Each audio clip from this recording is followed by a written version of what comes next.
Let us have. God, we pray for our ministry team. We pray that they will continue to be used so folks get to know you. God, we are grateful for all that you do for Rockbrook and for our community. God of love. God, help us to continue to be the kind of people that you need us to be. God, in a world that says me, me, me, let us be people who say, what about the other? God, help us again to have eyes to see all the good things you put before us. We pray all of this in your Son Jesus' name, who taught us to pray. Our Father, who art in heaven, hallowed be thy name. Thy kingdom come, thy will be done, on earth as it is in heaven. Give us this day our daily bread, and forgive us our trespasses, as we forgive those who trespass against us. And lead us not into temptation, but deliver us from evil. For thine is the kingdom, and the power, and the glory forever. Amen.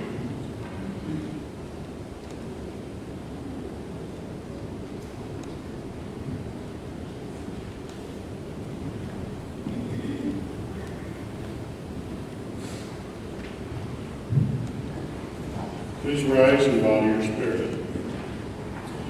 The first message is from Jonah chapter 3, verses 10 through chapter 4, verses 11. God saw what they had done, that they had turned away from their evil lives. God did change God's mind about them. What God said God would do to them, God didn't do. Jonah was furious. He lost his temper. He yelled at God, God, I knew it. When I was back home, I knew this was going to happen.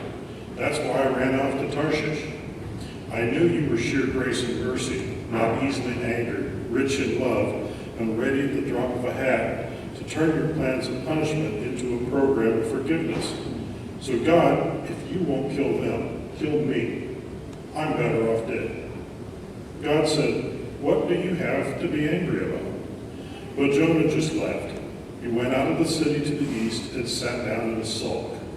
He put together a makeshift shelter of leafy branches and sat there in the shade to see what would happen to the city. God arranged for a broad-leafed tree to spring up. It grew over Jonah to cool him off and get him out of his angry sulk. Jonah was pleased and enjoyed the shade. Life was looking up. But then God sent a worm. By dawn of the next day, the worm had bored into the shade tree and had withered away. The sun came up, and God sent a hot, blistering wind from the east. The sun beat down on Jonah's head, and he started to faint. He prayed to die. I'm better off dead. Then God said to Jonah, what right do you have to get angry about this shade tree? Jonah said, plenty of right. It's made me angry enough to die. God said, what's this? How is it that you can change your feelings from pleasure to anger overnight about a mere shade tree that you did nothing to get? You neither planted nor watered it. It grew up one night and died the next night. So why can't I likewise change what I feel about Nineveh from anger to pleasure, this big city with more than 120,000 childlike people who don't yet know right from wrong, to say nothing of all the innocent animals? The gospel lesson is Matthew chapter 20, verses 1 through 16. For the kingdom of heaven is like a landowner who went out early in the morning to hire laborers for his vineyard. When he had agreed with the laborers for a denarius a day, he sent them into his vineyard. Then he went out about the third hour and saw others standing idle in the marketplace, and said to them, you also go into the vineyard, but whatever is right I will give you. So they went. Again he went out about the 6th hour and the 9th hour, and did likewise. About the 11th hour he went out and found others standing idle, and said to them, why do you stand here idle all day? They said to him, because no one has hired us. He said to them, "You also go into the vineyard, and whatever is right you will receive." So when evening came, the owner of the vineyard said to his steward, "Call the laborers and give them their wages, beginning with the last to the first." When they were hired and about the 11th hour came, they each received a denarius. But when the first came, they supposed they would receive more.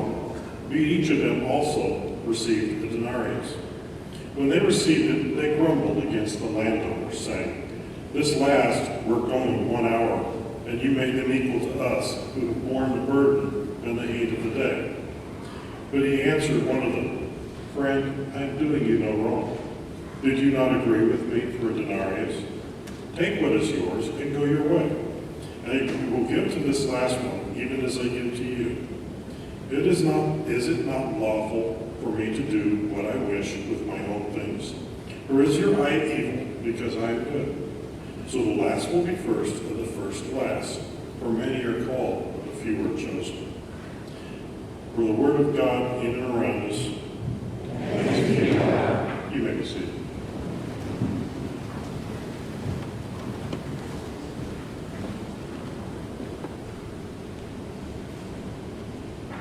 I grew up with a papa who always told us that anything worth doing was worth doing right. And naturally, because it was my mother's father, we also heard this from her too. So whenever my brother and I would say, "Oh, that's good enough," we would hear, or I would hear, "Marcy Ann, anything worth doing is worth doing right." Now, growing up, this was pretty annoying to hear, especially as a teenager. But as I entered into the workplace, I was commended about being a good worker and known as a person who values task completion, which is because I grew up with that mantra. My goal when I sought out, let me tell you, I'm a world of mess today.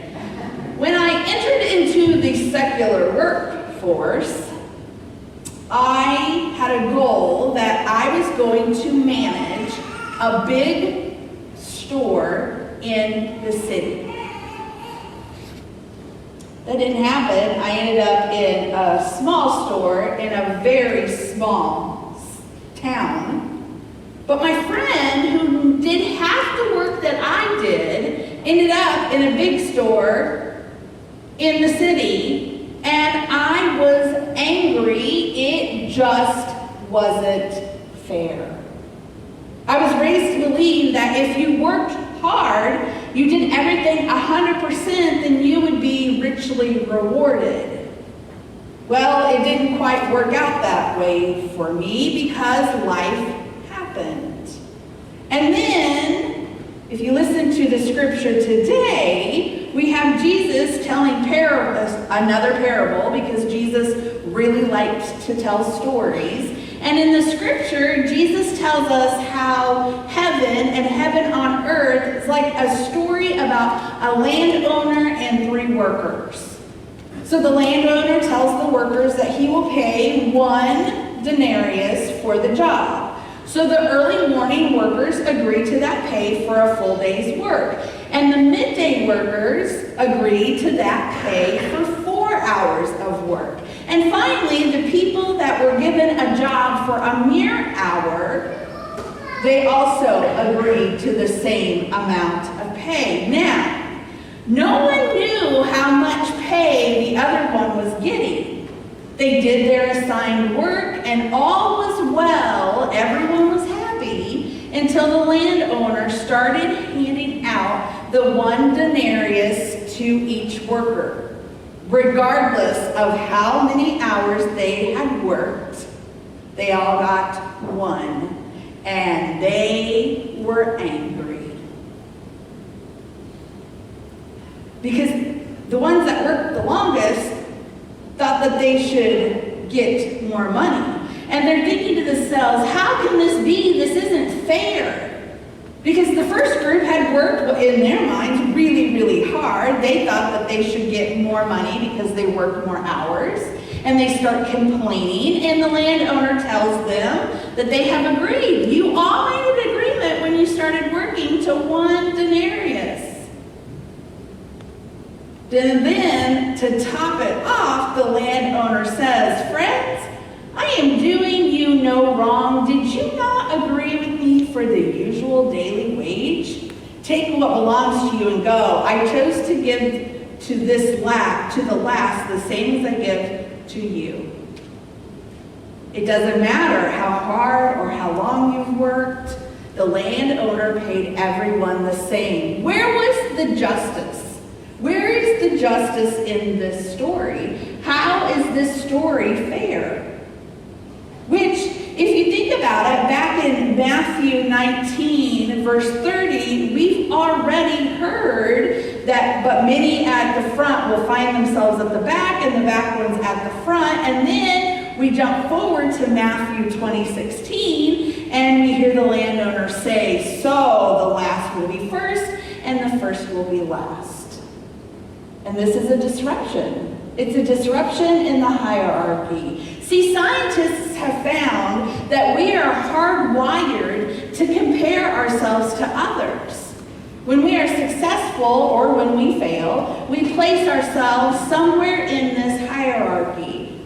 Have you heard of the phrase, keeping up with the Joneses? Here's the thing though, we want to be treated fairly. And hierarchies as a part of society, we don't want there to be this huge gap between the haves and the have-nots. And scientists say that in societies where there's a really little gap, it does not make members of that society envious because the gap is not very important. See, when we are envious of our neighbors, problems happen. It makes us angry. It makes us question, why not me? It can make us have altered realities, especially if we are on social media, which can show just highlights of the good stuff. Like, would I really put on social media that I had my shirt on backwards? I would put that I well, there it is. It's already on social media. I'm going to get a phone call this afternoon from my mother and be like, what's wrong with you, Marcy? Beside the point.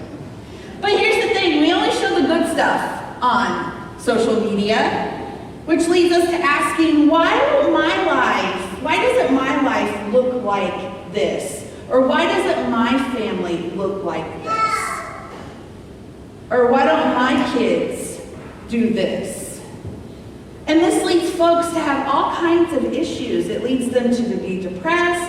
It leads to other mental health problems. It disrupts one's self-worth. We start thinking that something's wrong with us if we aren't getting ours. We get really envious. God didn't create us to be envious, though. See, society and culture and evolving over time has taught us to be envious. God wants everyone to have what they need in order to live their best life. But we don't do that. We compare ourselves to our siblings or to our friends or to our next door neighbor or to our coworkers. We throw fits. Look at Jonah. Just kill me. If I can't have that, just kill me. We start threatening folks. We start yelling and saying, that's not fair. And here's the thing. What if we reframed this story? What if we looked at this story differently? What if, instead of getting all in our emotions, getting all in distress, we take a pause and we ask, why? Why did the landowner do that? Why did the landowner treat these folks the way that he did? Is it possible that he saw what needed to happen to make sure that everyone earned a wage that day? What if all the workers were gathered into the center of town and the landowners come through early in the morning? Who do you think gets picked first? The what? The ones that are there. The ones that are there. How about the people that are in front, the ones that have the big muscles or the fittest or the ones that are standing in the front because they have some kind of status in the community? Or how about the ones that have taken great care to make themselves presentable for the day's work? So after the cream of the crop gets picked, the landowner, say, goes back and he just gets the average folks. The average folks who are next in the circle, and he says, all right, he takes them. So around 5, he's like, I need another set of workers, and he goes back into town, and he sees what's left. These are the folks that look a mess. These are the folks who are really, really old. Some of them are sick. Some are super skinny. Some have no muscles. Some have tattered clothes and can barely stand up. What if the owner picked those folks up and promised them the same amount of pay as the cream of the crop folks because he was showing what justice looks like? What if he was showing mercy to the leftovers? What if the landowner knew the circumstances of the folks and he knew that if he didn't hire those leftover folks, that they would not get any pay for the day? Well, no pay equals no food equals weakness, weakness equals disease, no food equals the family going to bed hungry. If the all-day workers would have thought about it instead of thinking about just their needs, maybe they wouldn't have made such a fuss. In this parable, Jesus is telling us to stop comparing ourselves to others because everyone is equal in God's kingdom. In God's world, you can't store up your treasures and expect the biggest room in heaven or the nicest stuff on earth. It's not about the stuff. In God's world, grace cannot be bought. That's not how it works. The finest worker cannot have tons of grace, and then the lowliest worker only has a kernel of grace.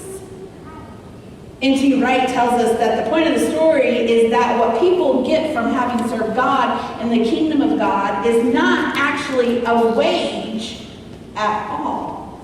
It's not strictly a reward for work done. God doesn't make contracts with us as if we could somehow bargain or negotiate for a better deal. God makes covenants with us. It is in those covenants, folks, that God gives us all that matters for the betterment of the kingdom and asks us nothing in return. Nothing. We have a God of hope, a God of peace, a God of joy, who wants us to go out and give that to others. Not ourselves, but others. Let it be so. Amen.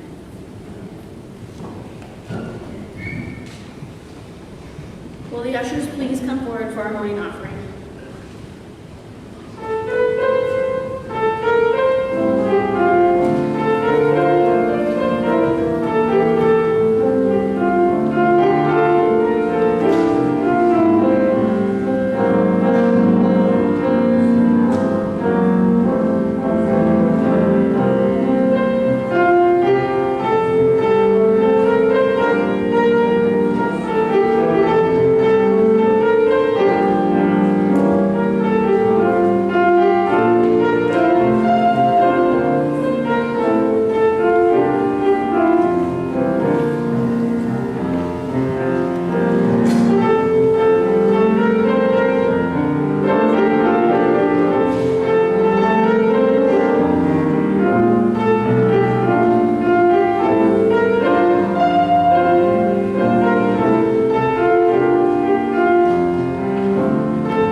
Sometimes we are reluctant to follow your divine authority and to place our entire trust in you.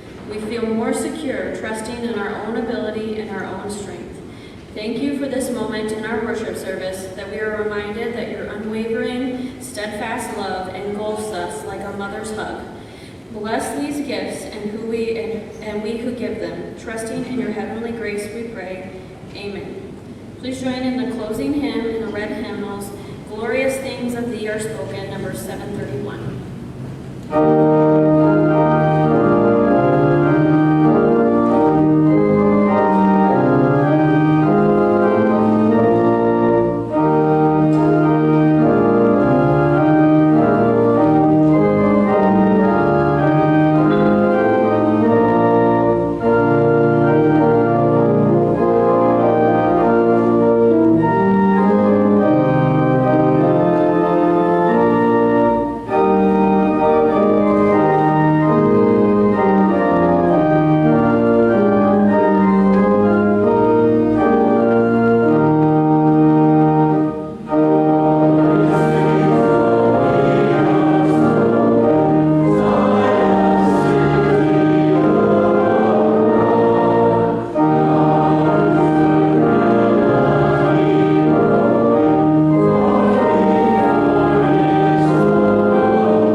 As you go about your week, be people of love, be people of light, be people that help others.